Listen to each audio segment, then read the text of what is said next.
Sa murang edad ay nabuntis si Janine. Nang dahil sa takot na hindi niya mapalaki ng maayos ang kanyang anak, ay iniwanan niya ito sa labas ng bahay ng isang mayamang mag-asawa. Makalipas ang ilang taon, ay naging maganda na ang buhay ni Janine. Ngunit hindi pa rin siya lubusang masaya dahil nais niyang makasama ang kanyang anak na iniwan niya noon. Hinanap niya ang kanyang anak at hindi naman siya nahirapang mahanap ito.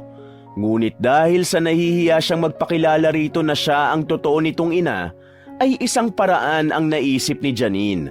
At yun ay ang magtrabaho bilang katulong sa bahay kung saan nakatira ang kanyang anak. Magagawa nga bang panindigan ni Janine ang pagiging kasambahay kung sa tuwing nakikita niya ang kanyang anak ay nais niya itong yakapin? At matatanggap ba ng anak niya si Janine kapag nalaman nito na iniwan niya ito noon?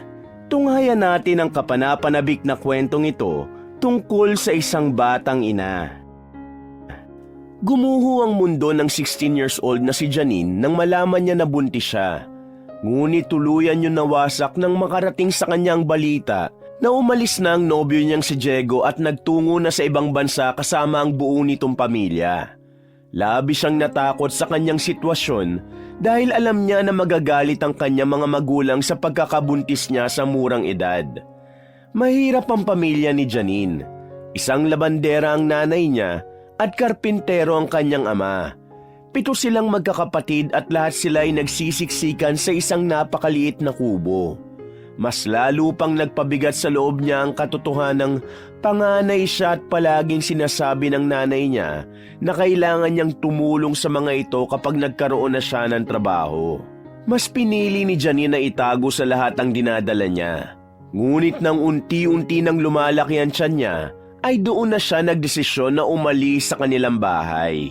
Isang madaling araw, lumabas si Janine sa bahay nila bitbit ang isang maliit na bag na naglalaman ng ilang pirasong damit at ang lahat ng perang naipon niya mula sa pagiging tindera sa isang panaderya. Pinigilan niyang humikbi upang hindi magising ang mga magulang at kapatid niya. 7 buwan na ang tiyan ni Janine at hindi niya na yun kayang itago sa pamilya sa pamamagitan ng pagsusuot ng maluluwag na damit at pagsisinungaling na tumabalang siya. Mas ninais na lang niyang maglayas upang hindi niya makita ang mukha ng kanyang ama at ina na galit ng dahil sa kahihiyan na dadalhin niya sa kanyang pamilya. Pagdating ni Janine sa highway, isang bus ang huminto. Sumakay siya roon at umupo sa pinakahulihan. Nang lapitan siya ng konduktor at tanungin kung saan siya pupunta, ay agad siyang sumagot.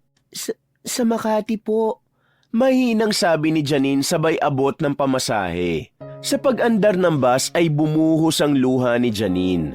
Wala siyang ideya sa kung ano ang mangyayari sa kanya, ngunit isang bagay ang sigurado siya. Nais niyang makalayo sa kanyang pamilya. Sa unang linggo ni Janine sa Maynila ay naubos na agad ang kaunting pera na dala niya dahil wala siyang ideya kung paano mabuhay sa lungsod na noon lang niya napuntahan. Nagsimula siyang matulog sa bangketa kasama ang ilang pulubi na nakasanayan na ang lamig ng semento. Walang trabaho ang tumatanggap sa kanya dahil sa kanyang kalagayan. Umaasa siya mula sa mga natitirang pagkain sa mga karinderya at mga baryang iniaabot ng ilang mabubuting loob. Hanggang sa nakilala ni Janine si Erica, isang dalagang pulubing palaging may dalang isang maliit na kariton na puno ng kalakal. Hindi ka tatagal dito kung hindi ka matututo, sabi ni Erica nung una silang nagkausap. Pero huwag kang mag-alala, kung gusto mo sumama ka na lang sa akin. Nakangiti nitong dugtong. Simula noon, naging magkaibigan na sina Janine at Erica. Tinuruan siya nitong mga lakal at maghanap ng pwedeng kainin mula sa basura at tumayo sa sarili niyang paa.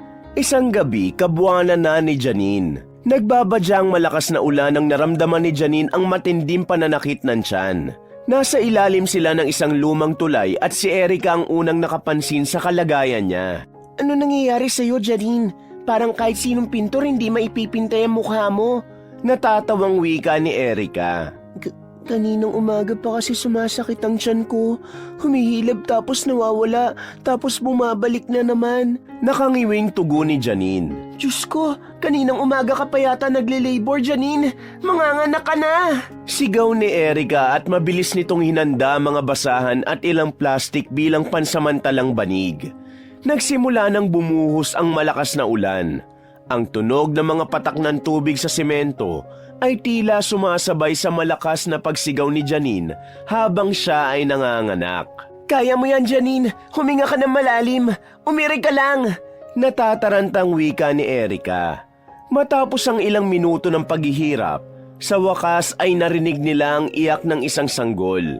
Isang maliit na batang babae ang iniluwal ni Janine, na agad namang binalot ni Erica sa sirasirang damit. Sa kabila ng ulan at lamig, na puno ng init ng pagmamahal ang puso ni Janine habang tinitingnan ang kanyang anak. Ang inosenteng mukha ng bata ay tila nagsabi sa kanya na magpatuloy at huwag sumuko. Ang ganda niya. Bulong ni Janine habang tumutulo ang luha. Oo nga, kamukha ko siya. Basta ninang ako niyan, ha? Nakangiting sabi ni Erica. Ngunit sa likod ng kasiyahang yun, bumalik ang takot kay Janine.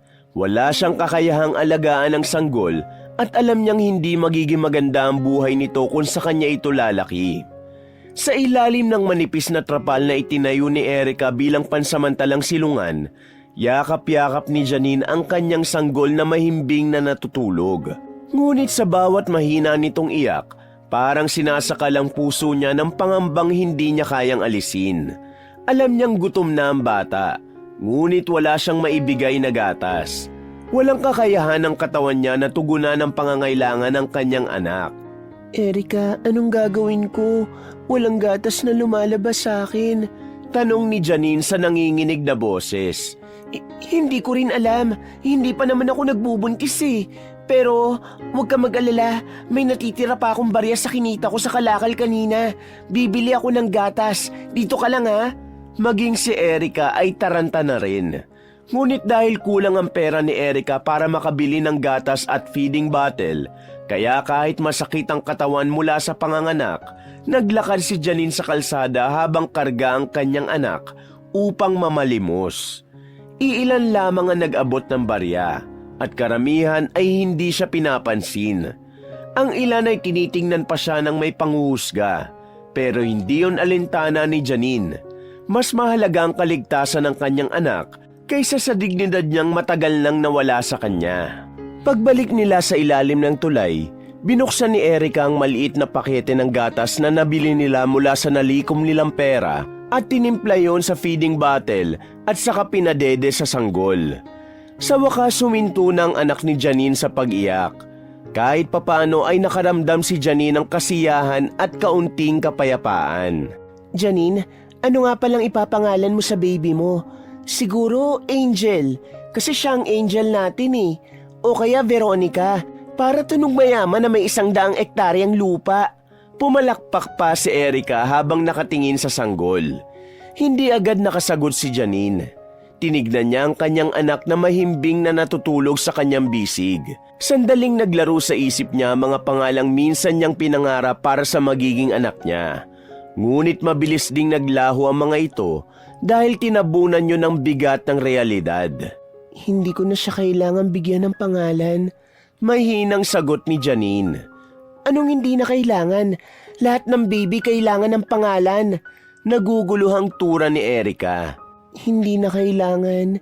Kasi sigurado kung hindi naman siya lalaki sa akin. Malungkot at naluluhang sagot ni Janine. Ano? Anong ibig mong sabihin? Nagtatakang tanong ni Erica. Hindi na sinagot ni Janine ang tanong ng kanyang kaibigan. Nanatili siyang tahimik habang pinagmamasdan ang natutulog niyang anak. Paulit-ulit niyang tinatanong ang sarili kung paano niya bubuhayin ang kanyang anak kung siya mismo ay hindi alam kung paano bubuhayin ang kanyang sarili. Sa sandaling yun, bumuo ng pasya si Janine. Isang desisyong alam niyang magpapabago sa kinabukasan ng kanyang anak. Kahit na ang kapalit nun ay ang pagbitaw niya sa responsibilidad bilang isang ina.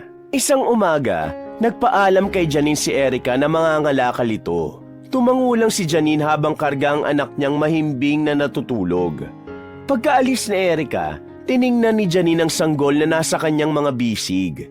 Ilang ulit siyang huminga ng malalim at pilit na kinalma ang sarili. Alam niyang yun na ang pagkakataon niya upang gawin ang bagay na ilang araw niya nang pinagpaplanuhan. Umalis si Janine at naglakad siya ng malayo habang dala ang kanyang anak at ang bigat ng konsensya sa kanyang dibdib. Makalipas ang ilang oras ng paglalakad, ay narating niya ang isang exclusive subdivision. Napansin niyang bukas ang gate at pansamantalang wala ang gwardya. Agad siyang pumasok doon. Nagmamadali ang hakbang niya at hindi na siya lumingon kung naroon na ba ang gwardya sa pwesto nito. Pinigilan ni Janine ang pagpatak ng kanyang mga luha hanggang sa may nakita siyang isang malaking bahay. Huminto siya ron at nakita niya ang mataas na gate na bakal na tila simbolo ng buhay na gusto niyang ibigay sa kanyang anak. Isang buhay na ligtas at sagana, malayo sa gutom at kahirapan. Maingat na inilapag ni Janine ang sanggol sa tapat ng gate. Binuksan niya ang manipis na kumot na nakabalot sa anak at hinalikan nito ng mariin. Anak, patawarin mo si nanay ha. Hindi ko kayang ibigay ang buhay na nararapat para sa'yo. Pero alam kong dito, magkakaroon ka ng pagkakataong mabuhay ng maayos. Umiiyak na bulong ni Janine habang hinahaplos ang maliit na mukha ng sanggol. Nanginig ang mga kamay ni Janine habang inilalagay niya ang isang bote ng gatas sa tabi ng bata. Bago pa magbagong isip ay agad nang nagtago si Janine sa isang bakanting lote na hindi kalayuan mula sa bahay.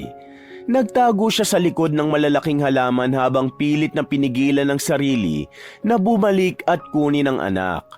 Maya-maya, bumukas ang malaking gate ng bahay. Isang babae na maganda at elegante ang lumabas. Halatang nagulat ito nang makitang sanggol sa labas ng gate. Agad nito yung kinuha at luminga sa paligid saka muling pumasok sa bahay na dala na ang sanggol. Mula sa kanyang pinagtataguan, tumulo ang mga luha ni Janine. Hinawakan niya ang kanyang dibdib. Patawarin mo ko, anak. Mahal na mahal kita. Mahinang sabi ni Janine habang sinusundan ng tingin ng babae na kumuha sa kanyang anak. Nang mawala na ang babae sa kanyang paningin, ay naglakad na si Janine palayo. Ang bawat hakbang niya ay parang may dumudurog sa kanyang puso. Ngunit pinilit niyang lakasan ng loob. Para sa anak niya, kailangan niyang tanggapin na hindi na sila muling magkikita. Pagbalik ni Erica mula sa pangangalakal ay masaya itong lumapit kay Janine habang bitbit ang ilang piraso ng tinapay at isang pakete ng gatas. Naka-jackpot ako ngayon, Janine. May natira pa sa pera ko kahit bumili ako ng tinapay at gatas ni baby. Masiglang wika ni Erica habang inilalapag ang mga dala. Nakita ni Janine ang pagtataka sa mukha ni Erica nang hindi nito makita ang anak niya. Teka, nasaan ang baby mo? Tanong ni Erica nang may bahagyang pagtataka. Hindi sumagot si Janine. Tahimik siyang nakatingin sa malayo at nagkunwaring walang narinig. Janine, tinatanong kita, nasaan ang baby mo? Ulit ni Erica. Halatang nag-aalala na ito. Lumapit ito kay Janine at marahang hinawakan ang balikat niya. Hindi pa rin sumagot si Janine. Sa halip, yumuko siya upang ikubli ang kanyang emosyon. Janine, ano ba? Sagutin mo ako. Anong nangyari sa anak mo? Nasaan siya? Bahagyang tumataas ang boses ni Erica. Halatang nawala na ito ng pasensya sa pananahimik ni Janine. Napilitang tumingin si Janine kay Erica. Ngunit nanatili ang malamig na ekspresyon sa kanyang mukha. Kahit na sa loob niya ay parang binabayo ang puso niya ng sakit at pagsisisi. Wala na siya. Huwag mo na siyang hanapin. Malamig na tugon ni Janine. Ano? Anong ibig mo sabihin na wala na siya? Naguguluhang tanong ni Erica. Pinaampun ko na siya. Hindi ko siya kayang buhayin kaya ginawa ko yun. Sagot ni Janine. Paano mo nagawa yun sa anak mo? Saan mo siya pinaampun? Tanong ni Erica. Hindi mo na kailangang malaman. Sagot ni Janine. Pinanatili niya ang malamig na tono ng boses niya. Nasa matinong pag-iisip ka ba, Janine? Anak mong pinamigay mo. Kung ayaw mo siyang alagaan, sa akin mo na lang sana siya binigay. Galit na sigaw ni Erica. Nanatiling walang sagot si Janine. Nakatitig lamang siya sa kawalan. Sa kanyang isipan, paulit-ulit na bumabalik ang eksenang iniwan niya ang kanyang anak sa gate ng malaking bahay na yon. Sabihin mo sa akin kung nasan siya, Janine. Hindi pa huli ang lahat. Pwede pa nating kunin. Pilit ni Erica. Huwag ka na magsayang ng oras, Erica. Ginawa ko lang kung ano mas makakabuti sa anak ko. Mariing sagot ni Janine. Hindi mo man lang ba naisip kung anong mararamdaman ng anak mo na lalaki siya na hindi kasama ang totoo niyang ina? Anong klase kang nanay, Janine? Halos naiiyak na sabi ni Erica. Pakiramdam ni Janine ay libu-libong kutsilyo ang sumasaksak sa kanyang puso sa sinabi ng kanyang kaibigan. Ngunit pinilit niya pa ring magmukhang walang pakialam. Wala nang nagawa si Erica kundi ang iwanan si Janine at nang wala na si Erica ay doon lang pinakawala ni Janine ang mga luha na kanina pa niya pinipigilang bumagsak. Mabilis na lumipas ang 15 taon at mabilis din na nagbago ang buhay ni Janine. Hindi na siyang dating Janine na namamalimos at nakatira sa kalye. Meron na siyang malaking bahay na nakatayo sa isang eksklusibong subdivision. Nagmamay-ari na siya ng mamahaling damit, bag, sapatos at mga alahas. Nakakapunta na rin siya sa iba't ibang bansa anumang oras niya gustuhin. Hindi naging madali ang pag-ahon ni Janine mula sa kahirapan. Nagsimula siya bilang isang trabahadora sa isang pabrika sa Maynila. Araw-araw siyang gumigising noon na maaga upang magtrabaho. Nagsumikap siya upang makaipon at makakain ng sapat. Sa pabrika, nakilala ni Janine si Danilo, ang anak ng may-ari nito. Sa simula akala niya ay isa lamang itong mayamang lalaki na walang pakialam sa mga ordinaryong taong kagaya niya. Ngunit nagkamali siya. Si Danilo ay mabait, mapagkumbaba at laging magiliw sa mga empleyado. Madalas nitong kausapin si Janine noon kaya naging magkaibigan sila. Sa paglipas ng mga buwan, ang simpleng pagkakaibigan nila ay nauwi sa mas malalim na relasyon. Hindi naging madali para kay Janine ang tanggapin ang pagmamahal ni Danilo dahil nahihiya siya sa kanyang nakaraan. Ngunit pinatunayan ni Danilong hindi mahalaga ang nakaraan ni Janine upang makatanggap siya ng tunay na pagmamahal. Nang magpakasal sila, unti-unting nagbago ang buhay ni Janine. Ibinigay ni Danilo ang lahat sa kanya. Tinuruan siya nitong humarap sa lahat ng may kumpiyansa sa sarili. Ngunit sa kabila ng lahat ng yaman ay may isang bagay na nais sina Janine at Danilo. At yon ay ang magkaroon sila ng sarili nilang anak. Sa loob ng maraming taon, nagdaan sila sa maraming proseso at pagsubok upang magkaroon ng anak. Ngunit lahat ay nauwi sa kabiguan. Kaya kahit gaano pa kaganda ang buhay ni Janine, ay may isang bahagi ng puso niya ang nanatiling malungkot. At yon ay dahil sa anak na iniwanan niya noon. Isang umaga, tahimik na nagkakape si Janine sa veranda ng kanilang malaking bahay. Nakatanaw siya sa malawak na hardin na puno ng magagandang bulaklak. Mula roon ay isang mamahaling sasakyan ang nakita niya na nagpark sa harapan ng kanyang bahay. Nakita niyang bumaba sa sasakyan ang kaibigan niyang si Erica. Nakita ni Erica si Janine at masaya itong kumaway. Maya-maya lang ay nakaupo na si Erica sa harapan ni Janine. Nang umangat sa buhay si Janine, ay hindi niya kinalimutan si Erica. Tinulungan niya ito hanggang sa makapagpatayo ito ng sarili nitong negosyo. Binalikan din niya ang kanyang pamilya na maganda na rin ang buhay ng dahil sa kanya. Ay, ang blooming mo ngayon ha. Iba na talaga kapag may dilig. Pabirong wika ni Erica. Puro ka talaga kalokohan. Kumusta na nga palang restaurant mo? Tanong ni Janine sa kaibigan. Okay na okay. Makakapagpatayo na ulit ako ng isa pang branch sa Cebu. Pero hindi ito mangyayari kung hindi dahil sa'yo, Janine. Kaya thank you talaga. Tugon ni Erica. Ano ka ba? Kahit tinulungan kita, kung hindi mo naman pinagsumikapan ng negosyo mo, walang mangyayari. Kaya malaking bahagi pa rin ng tagumpay mo ang sipag at tiyaga mo, Erica. Nakangiting wika ni Janine. Basta, lahat ng meron ako ngayon dahil sa'yo. Pero maiba ako, nasan pala si Danilo? Bakit parang wala yata siya rito? Tanong ni Erica. Nasa Africa siya ngayon. Kaalis lang niya kagabi. Sagot ni Janine. Ano namang ginagawa niya ron? Tanong ni Erica. Bakasyon lang. Sabi niya gusto niya makita ang savanna at wildlife. Pero alam mo naman masyado siyang hands-on sa negosyo kahit nasa bakasyon. Kaya siguradong kahit nagbabakasyon siya, magtatrabaho pa rin yun.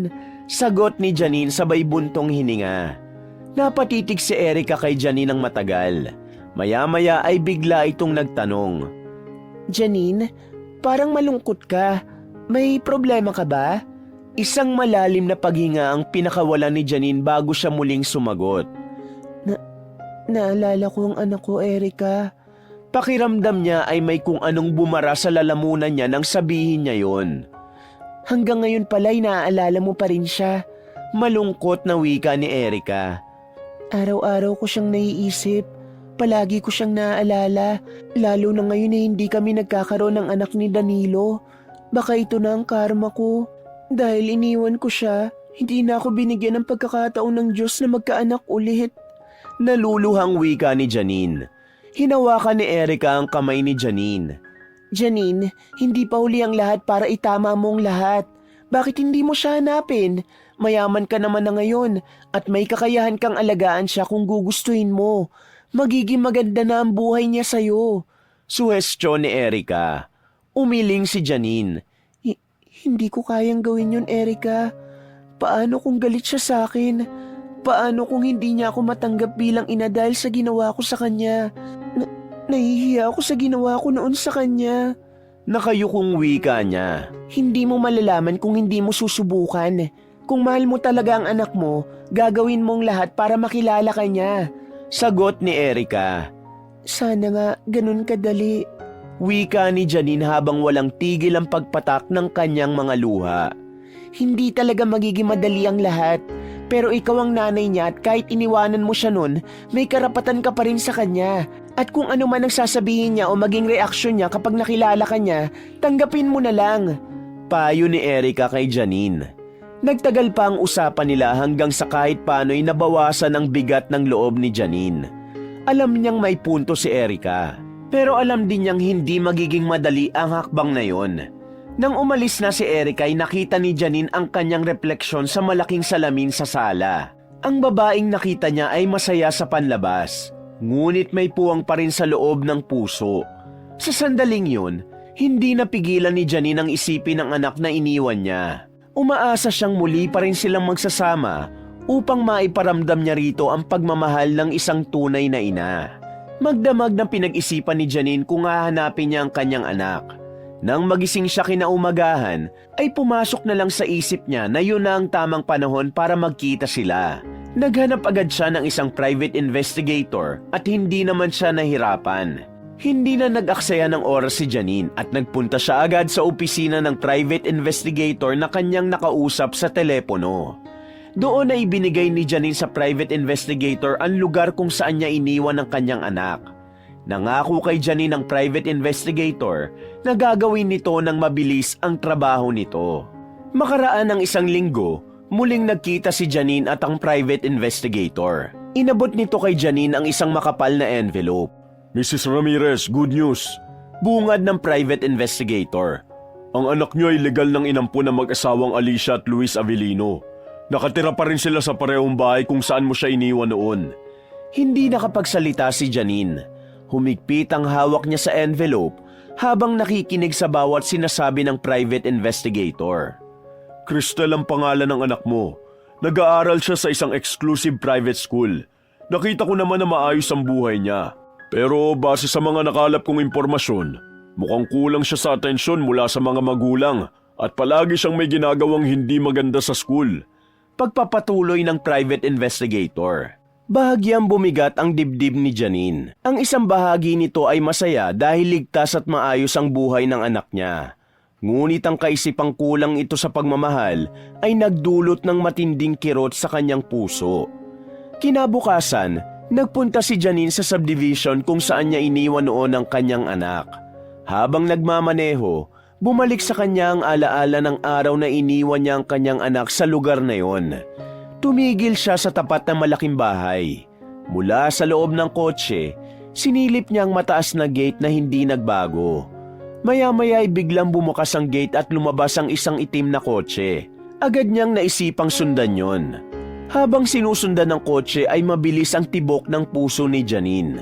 Ilang beses niyang gustong tumigil at bumalik. Ngunit ang kuryosidad at pananabik ang nag-udyok sa kanya na magpatuloy. Malakas ang pakiramdam niyang nasa kotse na yon ang kanyang anak. Ang kotse ay huminto sa harap ng isang malaking gusali. Isang eksklusibong paaralan na kilala para lamang sa mga mayayaman. Nagpark si Janine sa di kalayuan at tahimik na nagmasid.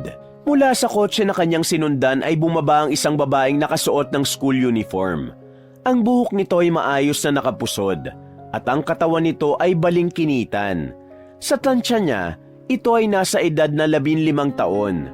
Biglang bumilis ang tibok ng puso ni Janine habang pinagmamasdan ang batang babae.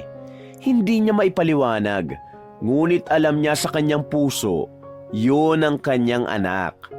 Gusto niyang bumaba ng kotse. Gusto niyang lapitan ang anak niya at yakapin, ngunit nanatili siyang nakaupo habang naninikip ang kanyang dibdib sa kaba. Napaluha si Janine habang patuloy na nakamasid kay Cristel na naglalakad na papasok sa eskwelahan. Cristel, anak ko. Mahinang bulong ni Janine habang pinupunasan ng mga luhang dumadaloy sa kanyang pisngi. Hindi pa rin magawang kumilos ni Janine.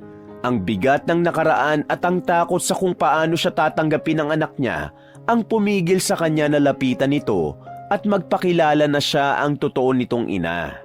Pasensya ka na anak sa pag-iwan ko sa'yo. Sana dumating ang araw na magkakaroon ako ng lakas ng loob na magpakilala sa'yo.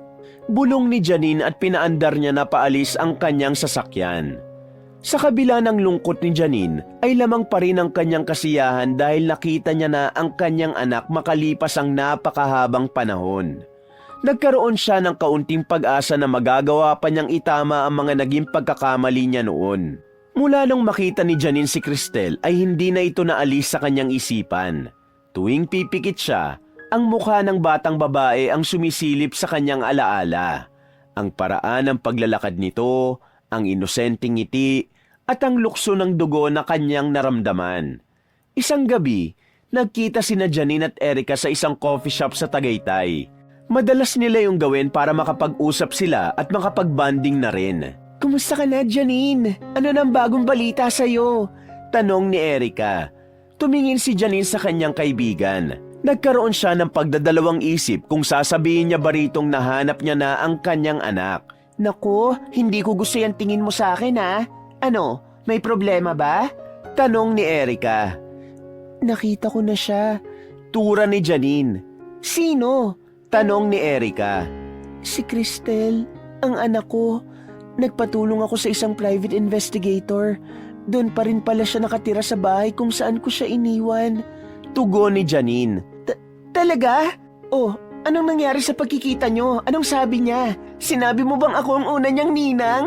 Excited at masayang sambit ni Janine. Malungkot na umiling si Janine. Nakita ko lang siya pero hindi ko siya nilapitan at kinausap. Napayuko siya matapos yung sabihin. Grabe ka naman.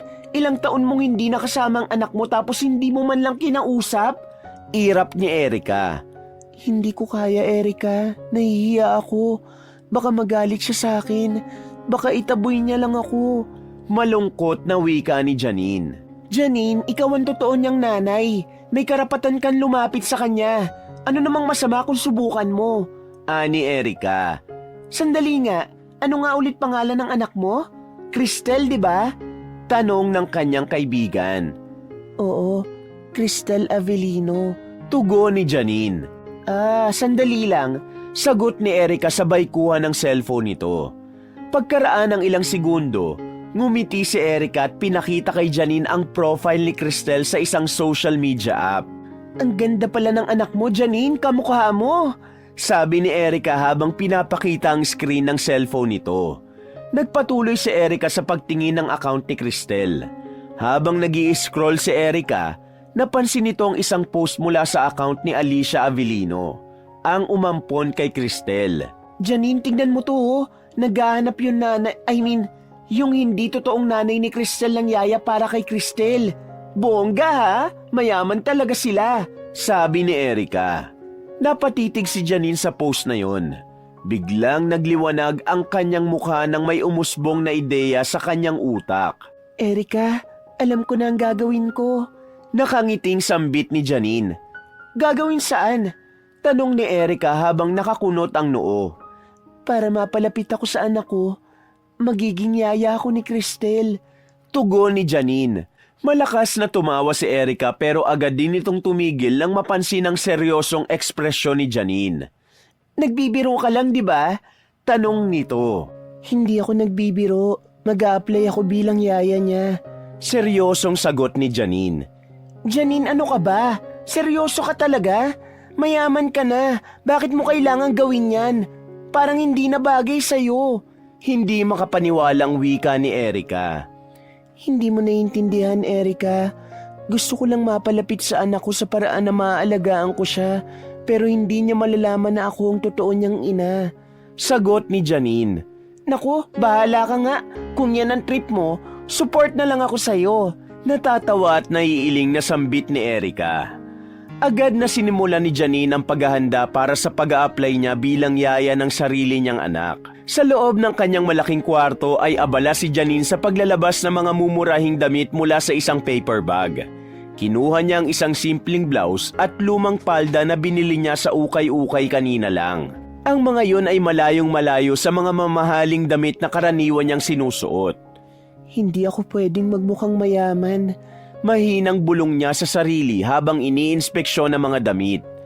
Kailangan ko magmukhang ordinaryo para hindi nila ako mahalata. Lumapit siya sa salamin at tiningnan ang sarili. Napangiti siya dahil alam niyang malapit na niyang makasama si Cristel. Matapos yun ay kinuha niyang cellphone at binuksan ang messenger app.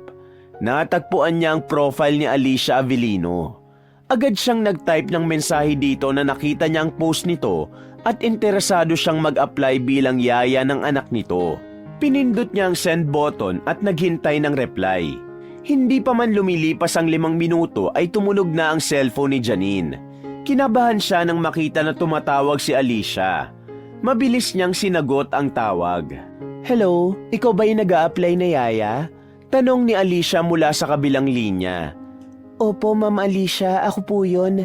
Sagot ni Janine nang may paggalang. Nabasa ko ang message mo. Kailangan namin ng kasambahay pero importante sa akin ang malinis na record at mahaba ang pasensya. May experience ka na ba sa ganitong trabaho? Tanong ni Alicia. Opo, ma'am. Sanay po ako mag-alaga ng bata at maglinis ng bahay. Sagot ni Janine. Mabuti naman. Sagot ni Alicia. Kung ganun, pumunta ka na lang dito bukas ng umaga para makapag-usap tayo ng personal. Ipapaliwanag ko na rin ang mga gawain mo. Isasend ko na lang sa'yo ang address ng bahay namin. Maraming salamat po, ma'am. Magkita po tayo bukas. Masayang wika ni Janine.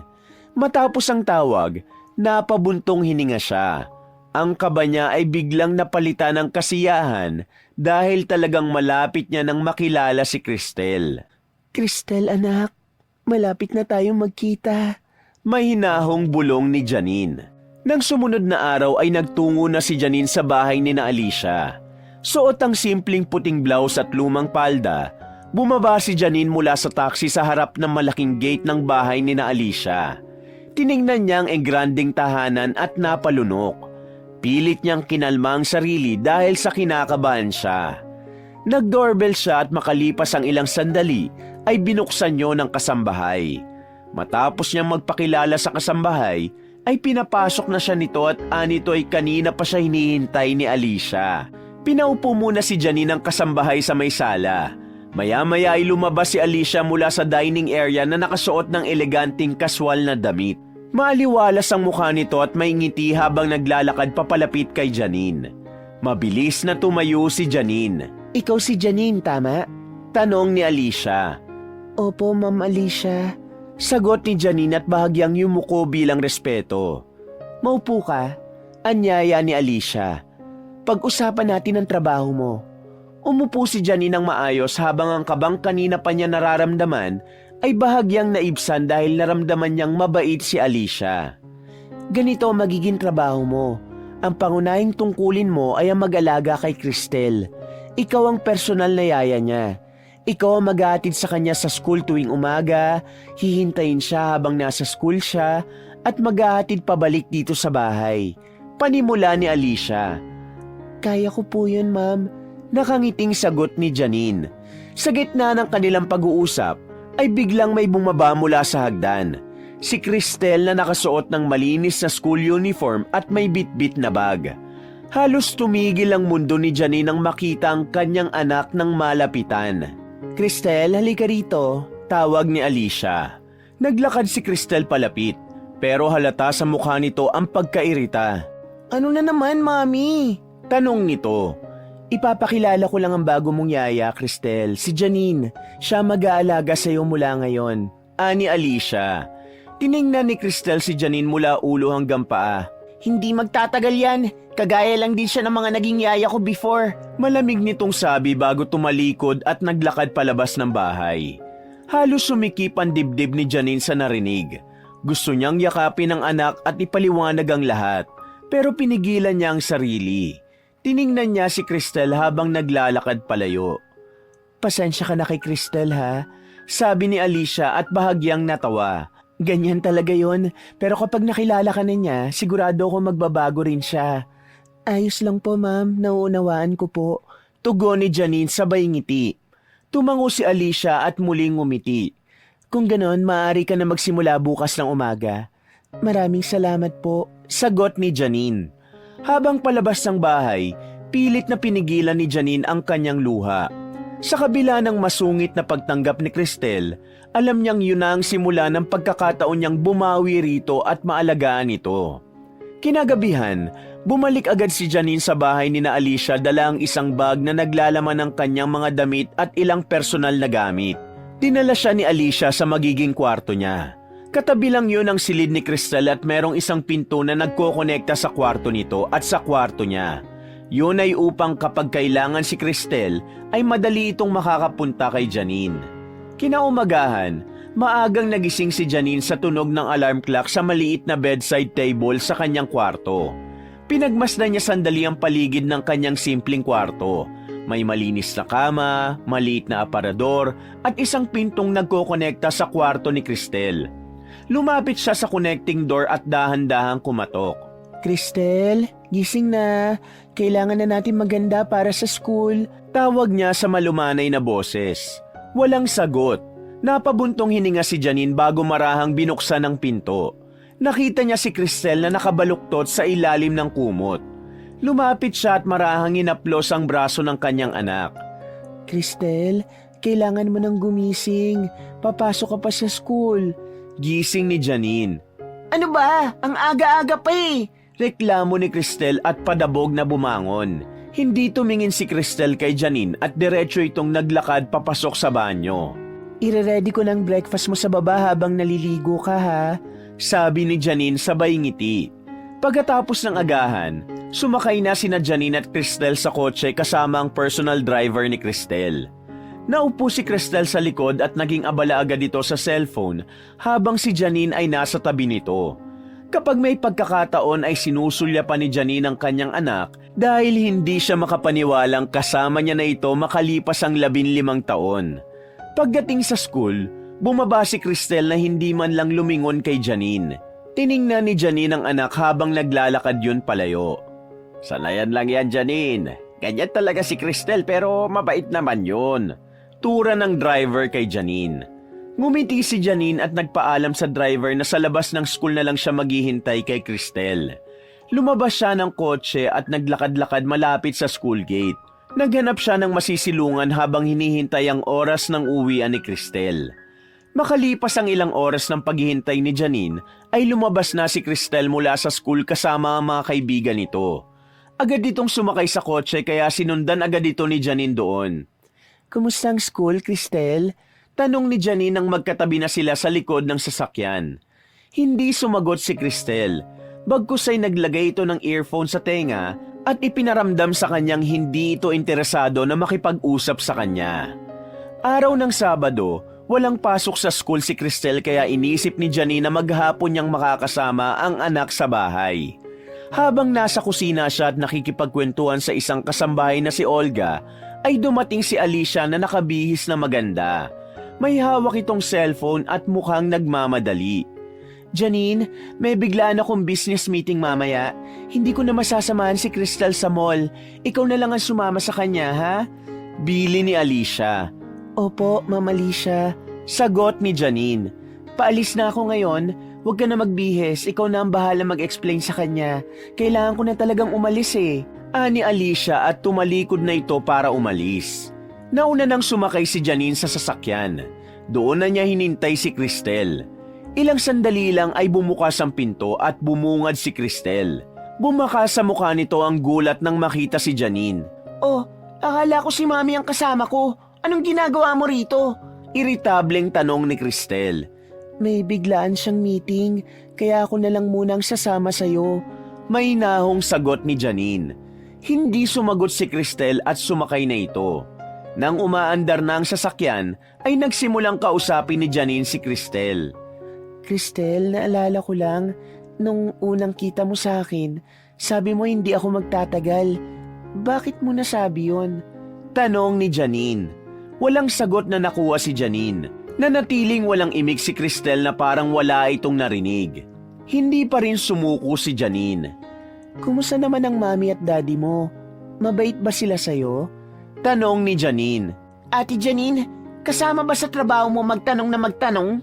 Inis na sagot ni Cristel. Natigilan si Janine ngunit nanatili siyang kalmado. Pasensya ka na. Gusto lang kita makilala ng mabuti. Napapahiyang tugon ni Janine at hindi na siya sumubok na kausapin pa ito hanggang sa makarating sila sa mall. Pagdating sa mall, agad na dumiretso si Cristel sa mga tindahan ng damit at accessories. Kinuha nito ang kung ano-anong mga gamit. Mga damit, sapatos, at ilang mamahaling accessories. Lahat ng yun ay binigay nito kay Janine upang bitbitin. Pakiingatan ha, mahal ang mga yan. Sabi ni Cristel habang patuloy na namimili. Sa kabila ng malamig na pakikitungo ni Cristel, ay masaya pa rin si Janine dahil kasama niya ito. Habang naglalakad ay pinagmamasdan ni Janine si Cristel, ang paraan ng paggalaw nito at maging ang paraan ng pagsasalita nito. Sa kabila ng masungit na pakikitungo ni Cristel, ay nakita niya ang sarili niya sa bata. Hapon na nang makabalik sila sa bahay. Inihatid lang ni Janine ang mga pinamili ni Cristel sa kwarto nito at bumaba siya sa kusina. Nakita niyang ilang hugasin sa lababo kaya naisipan niyang hugasan ng mga yon. Tutal ay wala naman siyang ginagawa. Habang nasa harap ng lababo ay lumapit si Olga kay Janine. Nako, bakit ikaw ang gumagawa niyan? Hindi mo trabaho yan. Saway ni Olga kay Janine.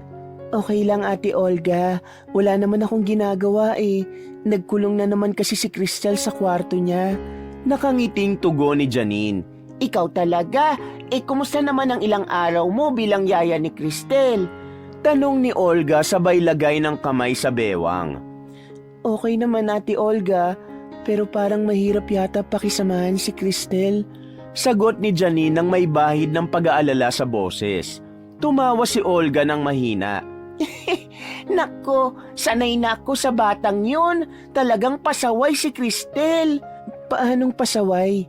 Curious na tanong ni Janine. Paano ilang beses nang napapatawag sina Ma'am Alicia at Sir Louis sa school ni Crystal dahil sa mga reklamo. Pero kadalasan si Ma'am Alicia lang ang nakakapunta. Si Sir Louis halos hindi mo makikita dito. Palaging nasa ibang bansa kasi busy sa negosyo. Paliwanag ni Olga. Bakit kaya ganun si Crystal? Tanong ni Janine. Spoiled kasi. Lahat ng gusto binibigay.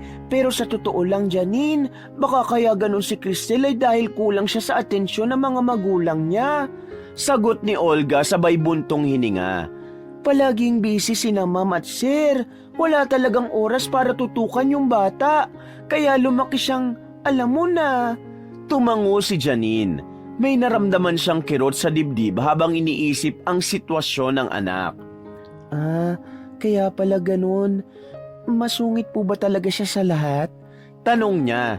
Naku, oo. Sa mga naging yaya niya, masungit din yun. Kaya nga halos walang nagtagal eh. Kaya hindi ako magtataka kung ikaw hindi rin magtagal dito. Pabirong sabi ni Olga. Bago pa makasagot si Janine ay biglang bumukas ang pinto at bumungad si Cristel. Nakataas ang kilay nito sa kanilang dalawa.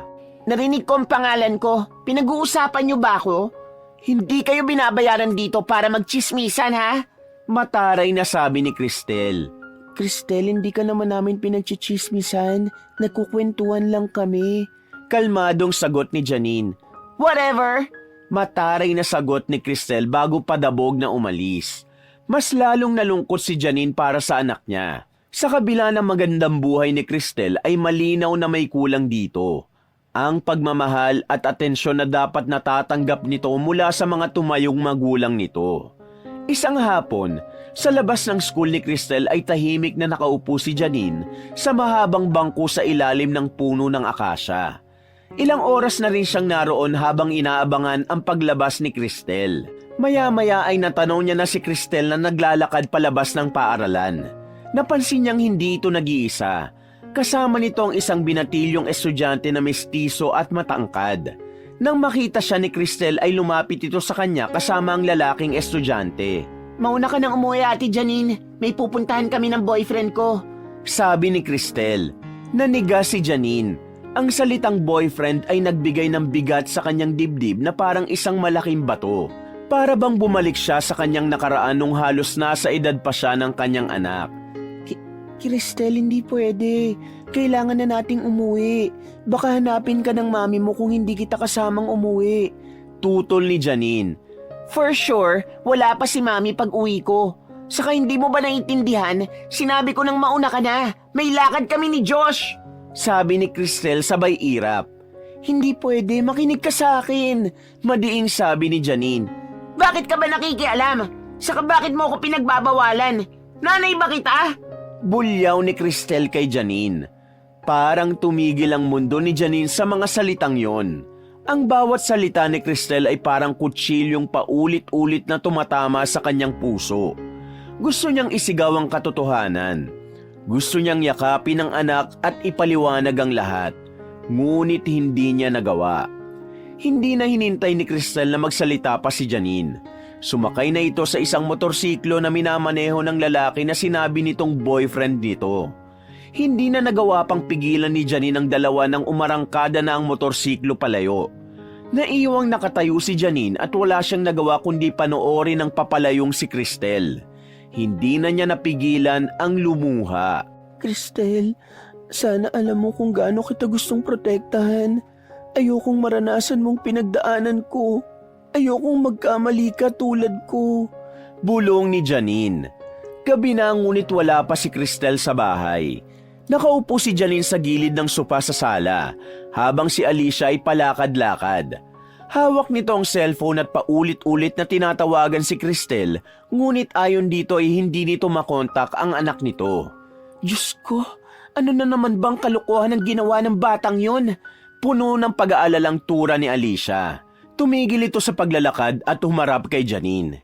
Janine, bakit mo siya pinayagang sumama sa boyfriend niya? Ano bang iniisip mo? Galit na tanong ni Alicia. Ma'am, hindi ko po siya pinayagan. Pinagbawalan ko po siya. Sinabi ko po na hindi siya pwedeng sumama. Pero hindi po siya nakinig sa akin eh. Sabi niya hindi ako ang nanay niya kaya wala akong karapatang pagbawalan siya. Sagot ni Janine sa mababang boses. Eh bakit hindi mo siya sinundan? Bakit hindi mo man lang ginawa ang lahat para pigilan siya? Tanong ni Alicia. Sorry po, ma'am. Sabi na lang ni Janine habang pinipigilan ang luha. Umupo si Alicia sa sofa at napailing ito.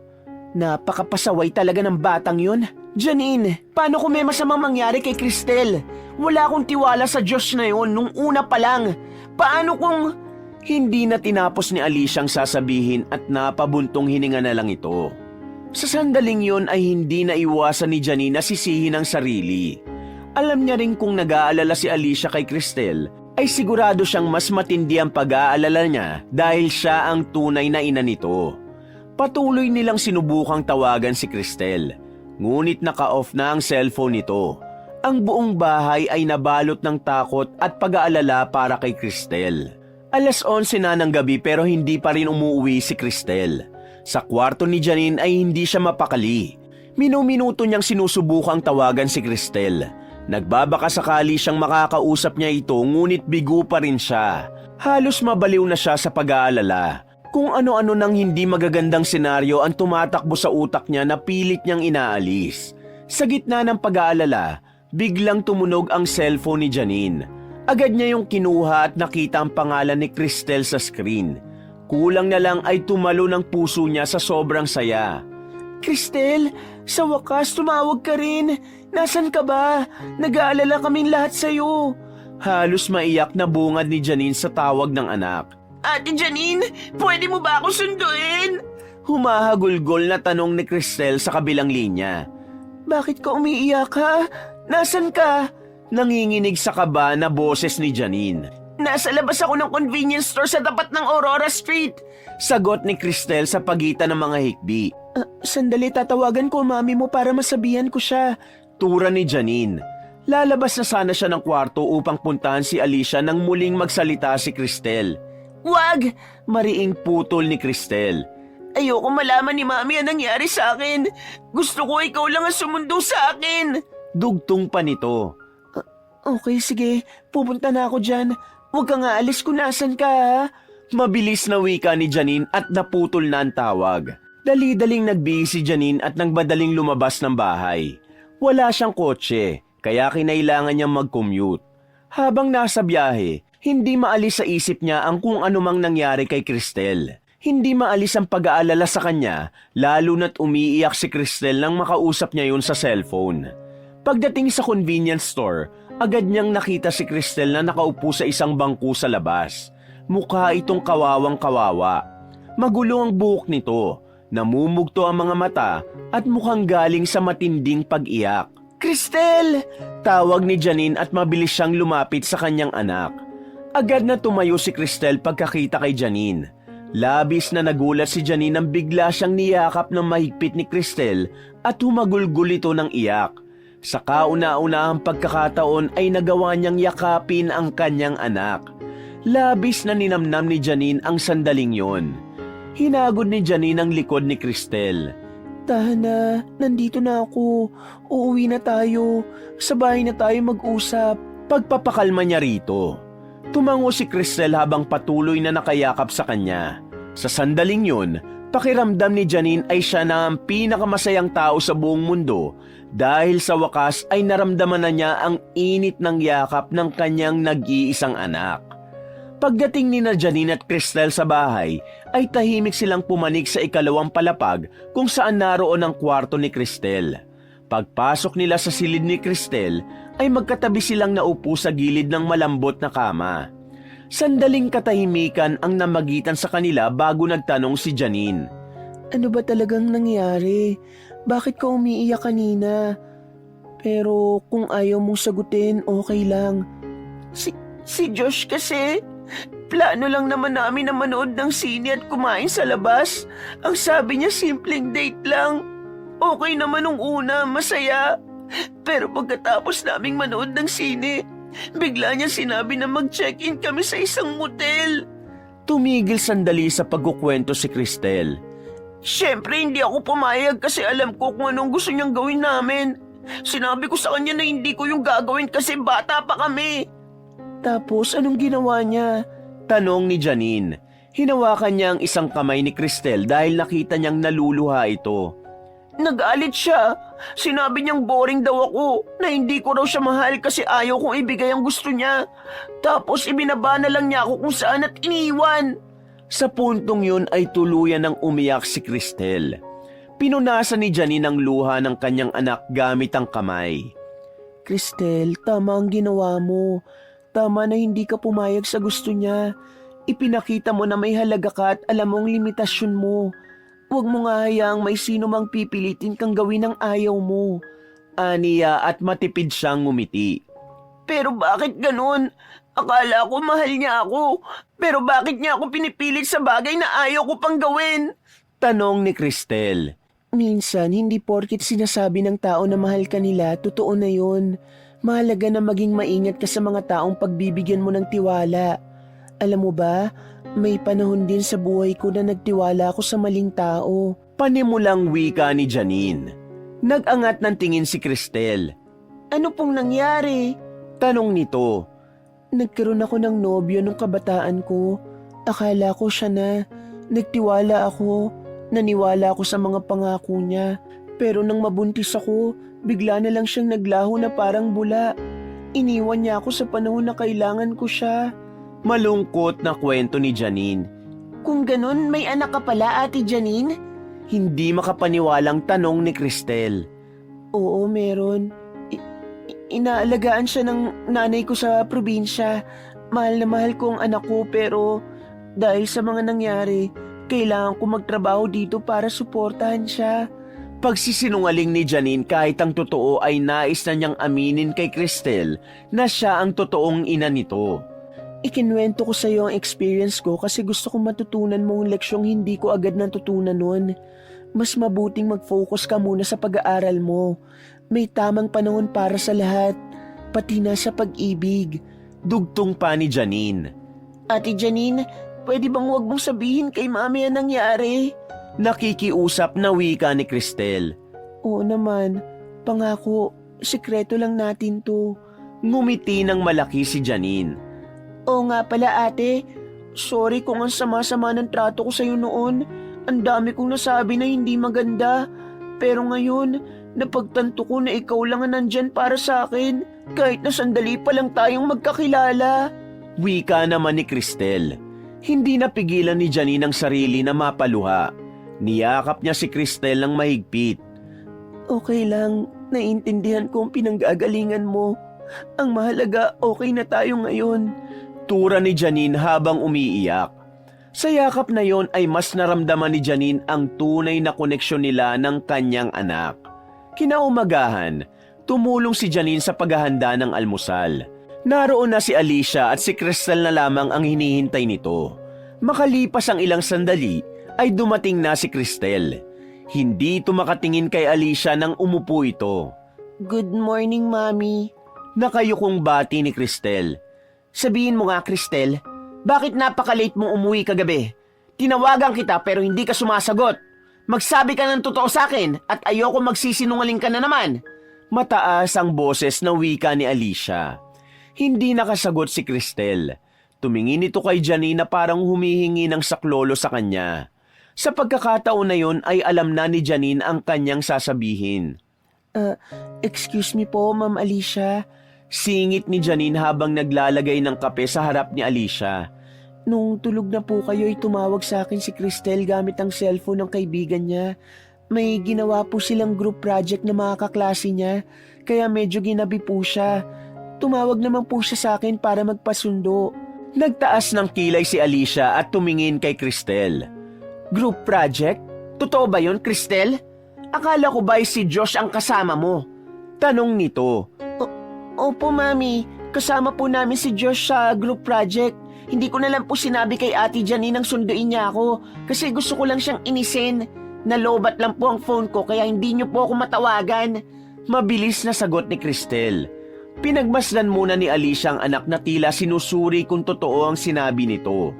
Matapos ang ilang sandali ay tumango ito. Next time, siguraduhin mong fully charged ang phone mo bago ka umalis. Ayoko nang nag-aalala ako sa'yo. Tura ni Alicia. Yes, Mami. Sorry po. Sagot ni Cristel. Lihim na nagkatinginan sina Janine at Cristel. Nakita niya ang pasasalamat sa mukha nito na labis na nagpasaya sa kanyang puso. Simula noon ay mas lalo pang naging malapit si Cristel kay Janine. Nakikipag-usap na ito sa kanya kapag meron siyang tanong at hindi na rin siya nito sinusungitan. Doon na pagtanto ni Janine na atensyon lang talaga ang kailangan ni Cristel. Uhaw ito sa pakiramdam na merong tao na may pakialam dito kaya naman ipinaramdam niya sa kanyang anak na kakampi siya nito at mahal na mahal niya ito. Gaya na lang ng araw ng Sabado na yon, niyaya ni Janine si Cristel na magpunta sa mall. Magkahawak kamay pa sila habang naglalakad. Nang makakita si Cristel ng isang butik, ay niyaya siya nito na pumasok doon. Ate Janine, dito tayo. Ibibili kita ng damit. Masiglang yaya ni Cristel. Nako, Cristel, wag na. Okay na ako sa mga damit ko. Saka mukhang mahal dyan eh. Nahihiyang tanggi ni Janine. Ngayon ka pa ba tatanggi sa akin? Sige ka, magtatampo ko sa'yo. Saka gusto ko meron akong gift sa'yo. Giit ni Cristel at tuluyan na siya nitong hinila papasok sa butik. Habang nag-iikot sila, hawak ni Cristel ang ilang piraso ng damit na pinili nito para kay Janine. May mga blouse, palda at ilang pares ng simpleng pantalon. Subukan mo ito, Ate Janine. Ani Cristel sabay abot ng isang peach-colored na blouse kay Janine. Nag-alangan si Janine pero ayaw niyang sumama ang loob ni Cristel kaya sinunod niya na lang ito. Paglabas ni Janine mula sa fitting room ay napangiti si Cristel. Ang ganda! Bagay na bagay sa'yo, ate. Mukha ka ng mayaman. Masayang sabi ni Cristel. Natawa si Janine. Ano ba, Cristel? Huwag ka maingay, nakakahiya. Sa bagay naman talaga sa'yo yung damit eh. Tara na, ako magbabayad ng lahat ng mga damit na napili ko para sa'yo.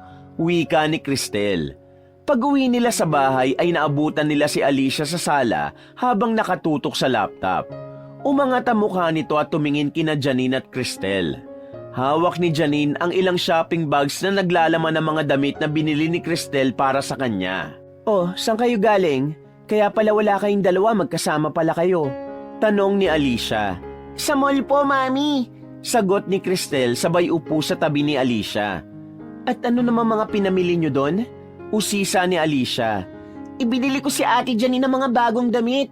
Napansin ko kasi na luma na ang mga damit niya eh. Masiglang sagot ni Cristel. Talaga? Mukhang close na talaga kayo ng Ate Janine mo ah. Nakangiting wika ni Alicia. Oo naman, Mami. Narealize ko kasi na mabait talaga si Ate Janine. Kaya walang reason para sungitan ko siya. Tura ni Cristel. Napangiti si Janine habang pinipigilang mapaiyak dahil sa kanyang narinig. Isang gabi, nakahiga na si Janine sa kanyang kama. Nakatalikod siya sa pinto. Nagbabasa siya ng isang libro habang nagpapaantok. Maya-maya ay nakarinig siya ng mahinang katok sa pinto ng kanyang kwarto. Bumangon siya at nang buksan niya yon, ay nakita niya si Alicia. Ma'am Alicia, may kailangan po ba kayo? Tanong ni Janine. Pwede ba kita makausap sandali? Tanong ni Alicia. Oo naman po, ma'am. Pasok po kayo. Sagot ni Janine. Tumabi si Janine para bigyang daan si Alicia na makapasok sa kanyang kwarto. Naupo si Alicia sa upuang malapit sa kama habang si Janine ay umupo sa gilid ng kama. Janine, gusto ko lang magpasalamat sa'yo. Panimula ni Alicia. Magpasalamat po para saan? Nagtatakang tanong ni Janine. Napansin ko kasi na parang nagbago si Cristel simula nang dumating ka rito sa bahay namin. Dati napakahirap niyang pakisamahan. Sa totoo lang, marami nang naging yaya si Cristel, pero wala kahit isa sa kanilang nakasundo niya. Paliwanag ni Alicia. Ma'am, mabait naman po talaga si Cristel. Siguro po ang kailangan lang niya isang taong handang umintindi sa kanya. Wika ni Janine. Alam mo, Janine, minsan naiisip ko baka kaya siya nagiging pasaway ay dahil kulang siya sa atensyon. Alam kong may pagkukulang ako bilang ina pero mahirap. Malungkot na sabi ni Alicia. Ma'am, kung hindi niyo po mamasamain, sa tingin ko po tama kayo. Ramdam ko po na gusto ni Cristel ng mas maraming oras mula sa inyo. Pero alam ko rin po na mahal ka niya. Mahinahong paliwanag ni Janine. Napayuko si Alicia at huminga ng malalim. Kung ako lang ang masusunod, gusto ko talaga na ako mismo mag-alaga kay Cristel. Pero kailangan namin mag-asawa na tutukan ng negosyo. Para rin naman sa kinabukasan ni Cristel ang lahat ng ginagawa namin. Sabi ni Alicia.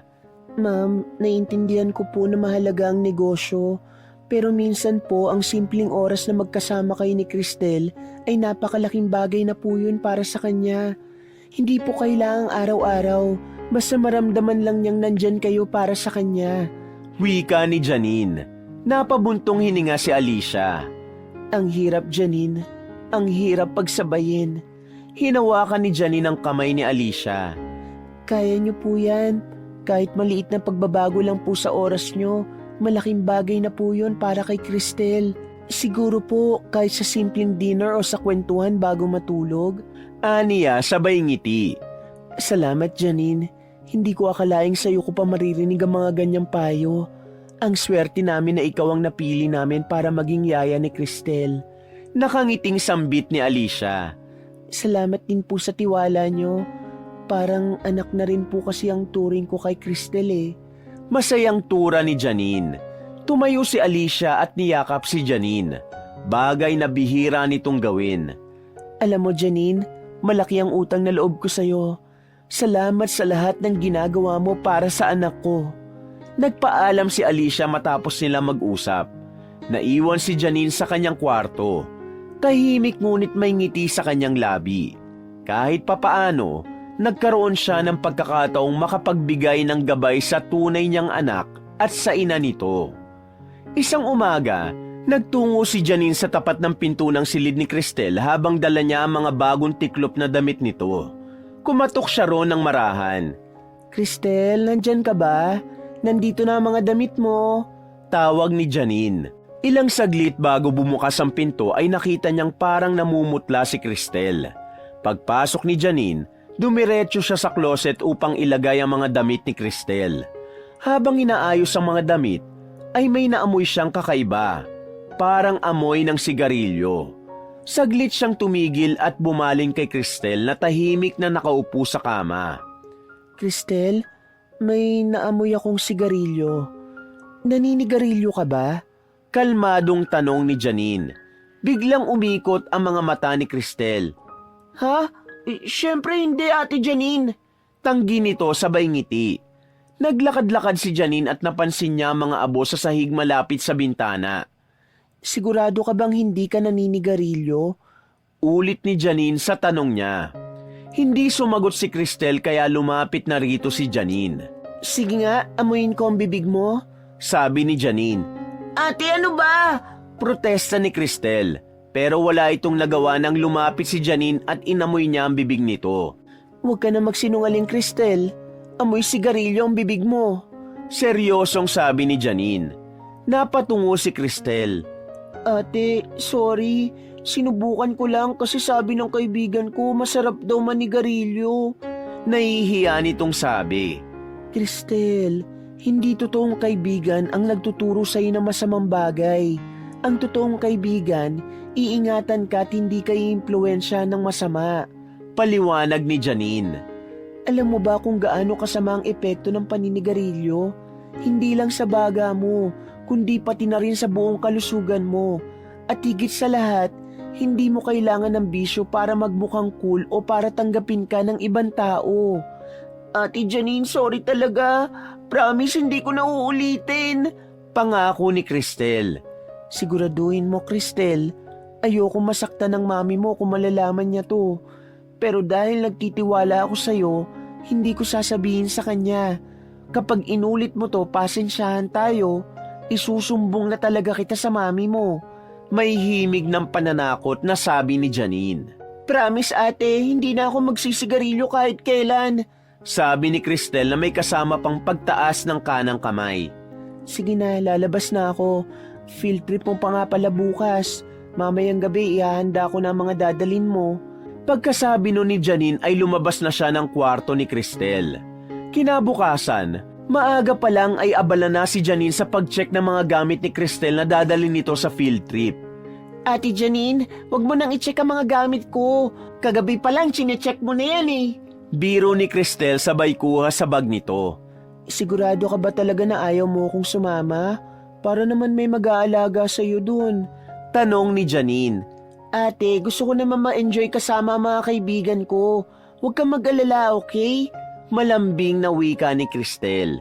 Sige na nga, pero mag-ingat ka ha. Tumawag ka agad kung may problema. Paalala ni Janine. Okay ate, alis na ako. Magpahinga ka na muna ngayon kasi wala kang babantayan. Sabi ni Cristel at niyakap muna nito si Janine bago lumabas ng bahay. Aakit na sana si Janine sa kwarto niya sa itaas nang biglang humarang si Alicia sa harapan niya. Agad niyang napansin ang galit sa mukha nito na nagbigay sa kanya ng kaunting kaba. Janine, pwede ba tayo mag-usap? Seryosong tanong ni Alicia. Tungkol po saan? Tanong ni Janine. Iniabot ni Alicia ang isang puting envelope kay Janine. Kinuha agad yon ni Janine. Ano po ito? Nagtatakang tanong ni Janine. Pinaiimbestigahan ko ang lahat ng pumapasok na kasambahay sa bahay na ito, lalo na yung mga hindi dumaan sa agency. At ikaw, Janine, pinaimbestigahan din kita. Tugon ni Alicia. Nanlamig ng gusto si Janine sa narinig niya. Tila alam niya na kung ano ang susunod na sasabihin ni Alicia. Alam ko na kung sino ka. Alam ko nang ikaw ang totoong ina ni Cristel, deklara ni Alicia. Napalunok si Janine. Hindi siya makapagsalita at halos mabingi siya sa sariling tibok ng kanyang puso. Tinitigan siya ni Alicia at halatang pinipigilan nito ang galit. Bakit ka nagpanggap na kasambahay? Mayaman ka na, di ba? Tanong nito. Ginawa ko to para makasama si Cristel. Hindi ko balak sirain ang buhay niya, Ma'am Alicia. Wala akong intensyon na agawin siya sa'yo. Gusto ko lang siyang makilala kahit bilang yaya niya lang. Sagot ni Janine. Hindi ako naniniwala. Hindi ba't narito ka para kunin siya? Para guluhin ang buhay niya? Huwag kang magkunwari, Janine. Maganda na ang buhay ng anak mo na iniwan mo noon. Ano pang gusto mo? Sigaw ni Alicia. Hindi ko ginusto na iwan si Cristel. Labag yun sa kalooban ko. Napilitan lang ako noon dahil sa kalsada ako nakatira. Hindi ko kayang buhayin si Cristel noon. Pero ngayon, gusto ko lang siyang makasama. Paliwanag ni Janine. Tumawa ng mapait si Alicia. Mula nung iwan mo siya sa harapan ng gate ng bahay na ito, nawalan ka na ng karapatan bilang ina niya. Dapat hindi ka na nagpakita pa! Halos maiyak na si Alicia ng sandaling yon. Hindi napigilan ni Janine ang pagbagsak ng kanyang mga luha. Wala akong balak na kunin siya sa'yo at hindi ko balak ipaalam sa kanyang totoo. Sana wag mo ipagdamot ang karapatan kong makita siya. Naalagaan siya kahit na hindi niya alam kung sino talaga ako. Garal-galang boses na sabi ni Janine. Hindi ka na kailangan ni Cristel. Umalis ka na rito, Janine! Mariing wika ni Alicia sabay talikod. Walang nagawa si Janine kundi humagulgol. Hindi niya inasahang agad na malalaman ni Alicia ang totoo at ganoon ang magiging reaksyon nito. Matapos yon ay inayos na ni Janine ang kanyang mga gamit. Nanginginig ang mga kamay niya habang inilalagay ang mga damit niya sa isang bag. Labag sa kalooban niyang umalis, ngunit naisip niya ang mga sinabi ni Alicia. Sa tingin niya ay tama ito. Maganda na ang buhay ni Cristel at hindi na siya nito kailangan. Dahan-dahan niyang binuksan ang pinto at lumabas ng kwarto. Nakita niya si Alicia sa sala na nakaupo sa sofa. Hindi man lang siya nito tinapunan ng tingin. Ma'am Alicia, gusto ko lang magpasalamat sa pag-aalaga niyo sa anak ko. Isa lang po ang hihingin ko. Bigyan niyo po siya ng oras para hindi niya na yun kailangang hanapin sa iba. Aalis na po ako. Umiiyak na wika ni Janine. Hindi niya na hinintay na magsalita si Alicia at tuluyan na siyang lumabas ng bahay. Pagdating ni Janine sa kanyang sariling bahay ay ibinagsak niya ang bag sa sahig at tuluyang humagulgol. Sa bawat hikbi ay naramdaman niya ang sakit sa muli niyang pag-iwan sa kanyang anak sa pangalawang pagkakataon. Alam niyang hindi niya kaya ng mga oras na ito nang siya lang, kaya kinuha niya ang cellphone niya at tinawagan si Erica. Agad namang sinagot ni Erica ang tawag niya. Sinabi niya kay Erica ang kailangan niya na makakausap at nang malaman nitong nasa bahay lang siya ay sinabi ni Erica ang pupunta na ito roon. Makalipas ang ilang sandali ay dumating na si Erica. Agad itong pumasok at nakita si Janine nakaupo sa sofa habang umiiyak. May pag-aalalang lumapit ito sa kanya. Anong nangyari, Janine? Bakit ka umiiyak? Tanong ni Erica habang bakas ang pag-aalala sa mukha. Hindi na napigilan ni Janine ang damdamin niya at tuluyang nagkwento habang patuloy sa pag-iyak. Alam na ni Alicia. Alam na niya na ako ang totoong ina ni Cristel. Pinaalis niya na ako sa bahay nila, Erica. Wala na akong karapatang makasama ang anak ko. Hindi ko man lang nasabi kay Cristel ang totoo. Hagulgol niya. Hinawakan ni Erica ang kamay ni Janine. Janine, alam kong mahal na mahal mo si Cristel, kaya dapat ay pinaglaban mo siya, sabi ng kanyang kaibigan. Ang sakit-sakit. Gustong-gusto ko siyang makasama. Gusto kong marinig na tawagin niya akong nanay. Pero imposible lang mangyari yun. Patuloy na iyak ni Janine. Nandito ako, Janine. Hindi ka nag-iisa. Alam ko na mahal mo si Cristel. Pero darating din ang tamang panahon, hindi man ngayon pero balang araw, magkakaroon ka ng pagkakataon na maging bahagi ng buhay niya. Kailangan mo lang maghintay. Tura ni Erica. Huminga ng malalim si Janine habang pilit na pinalalakas ang sarili. Salamat, Erica. Hindi ko alam kung anong gagawin ko kung wala ka. Sambit ni Janine. Ano pat naging magkaibigan tayo, di ba? Ani Erica sabay yakap sa kanya. Habang magkasama sila sa sala, naramdaman ni Janine ang bahagyang ginhawa sa puso niya. Alam niyang mahirap ang laban, pero sa tulong ni Erica, alam niyang hindi siya nag-iisa sa pinagdaraanan niya.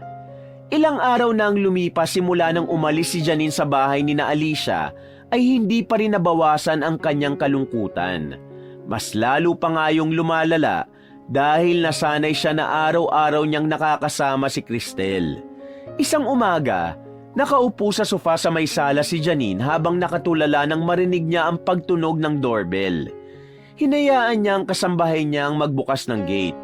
Makalipas ang ilang sandali, ay labis siyang nagulat nang makita niya sina Cristel at Alicia na pumasok sa kanyang bahay. Napatayo si Janine mula sa pagkakaupo. Alicia? Cristel? Anong ginagawa niyo rito? Gulat niyang tanong. Matipid nang umiti si Alicia. Kailangan niyo mag-usap ni Cristel, Janine. Iiwan ko muna kayo para makapag-usap kayo ng maayos. Sabi ni Alicia bago tumalikod at naglakad palabas ng bahay. Hindi na nakapagsalita si Janine habang pinapanood ang pag-alis ni Alicia. Bumaling siya kay Cristel na naglalakad na palapit sa kanya. Cristel, ano nangyari? Bakit kayo nandito? Nagtatakang tanong ni Janine. May nakita akong envelope sa kwarto ni Mami. Naglalaman yun ng impormasyon tungkol sa'yo. At nalaman ko na ikaw pala ang totoo kong nanay. Naluluhang panimula ni Cristel. Parang tumigil ang mundo ni Janine sa sinabi ni Cristel. Hindi siya agad nakapagsalita. Ang matagal niya ng lihim dito ay tuluyan ng nabunyag. Inamin na sa akin ni Mami na ampun lang ako. Sinabi niya rin na iniwanan mo ko noon sa labas ng bahay namin. Pagpapatuloy ni Cristel. Napapikit si Janine at pilit na nilalabanan ng pagluha. Pero bago pa man siya makapagsalita, naramdaman niya ang panginginig ng kanyang buong katawan. Totoo ba ang lahat ng yun? Tanong ni Cristel. Tuluyan ang nalaglag ang mga luha nito. Oo, anak. Ako ang totoo mong nanay. Sa wakas ay naamin na ni Janine. Biglang lumuhod si Janine sa harapan ni Cristel at hinawakan niya ang mga kamay nito. Patawarin mo ko, anak. Patawarin mo ko kung iniwan kita noon. Hindi ko ginustong gawin yun pero wala akong magawa. Napakahirap ng buhay ko noon. Ayokong lumaki ka sa kahirapan kasama ako. Humahagulgol na paghingi ng tawad ni Janine. Patuloy lang sa pag-iyak si Janine. Hindi siya makatingin ng diretso kay Cristel. Hindi ko sinabi sa iyo ang totoo kasi nahihiya ako sa ginawa ko sa iyo. Natatakot ako na galit ka sa akin, anak. Maiintindihan ko kung hindi mo ko kayang patawarin. Patuloy na iyak ni Janine. Tahimik na tumingin si Cristel kay Janine. Pero sa halip na magalit, nakita niya ang pagmamahal sa mga mata ng kanyang anak. Hindi ako galit sa iyo, sabi ni Cristel, pabulong ngunit puno ng emosyon. Sinabi sa akin ni Mami ang lahat, ang dahilan kung bakit mo ko iniwan. At alam mo, kaya pala hindi ko maramdaman na siya ang tunay kong nanay. Kasi ikaw pala talaga ang nanay ko. Mama, mahal na mahal kita. Nagulat si Janine sa narinig. Naramdaman niya ang bisig ni Cristel na yumakap sa kanya. Niyakap din niya na mahigpit si Cristel at tila hindi niya na gustong pakawalan pa ito. Hindi mo alam kung gaano ko kasaya na marinig yan mula sa iyo, anak. Mahal na mahal din kita. mas lalong lumakas ang pag-iyak ni Janine. Habang yakap ni Janine si Cristel, ay nakita niya si Aliciang nakatayo malapit sa pinto. Lumuluha ito ngunit nakangiti. Hindi man ito nagsasalita, ay naramdaman ni Janine ang pagsang-ayon nito sa nangyayari. Sa sandaling yun, naramdaman ni Janine ang kapayapaan sa puso niya. Sa wakas, natupad na ang matagal na niyang pinapangarap, ang tanggapin siya ng kanyang anak. Lumapit siya kay Alicia at nagpasalamat. Nang mga sandaling yon, nahanap na ni Janine ang bahagi ng kanyang buhay na matagal niya nang hinahanap, ang maging isang ina sa kanyang anak.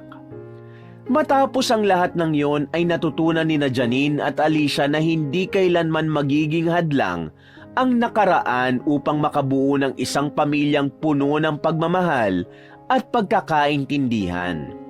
Naging bukas si Alicia na tanggapin si Janine bilang isa pang ina ni Cristel.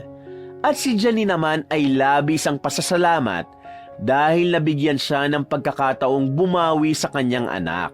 Alam ni Janine na hindi niya na maibabalik ang mga taong hindi niya nakasama si Cristel, ngunit siniguro niyang hindi niya sasayangin ang panibagong pagkakataon upang ipadama kay Cristel ang pagmamahal ng isang tunay na ina.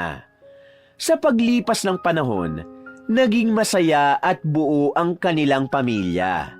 Si Janine ay nagpatuloy sa buhay kasama ang kanyang asawa, habang si Cristel ay lumaki na may dalawang ina na parehong nagmamahal dito. Nagpatuloy sila sa kanilang buhay ng tahimik at mapayapa, at higit sa lahat, puno na sila ng pag-asa para sa mas maliwanag at masayang hinaharap. Wakas.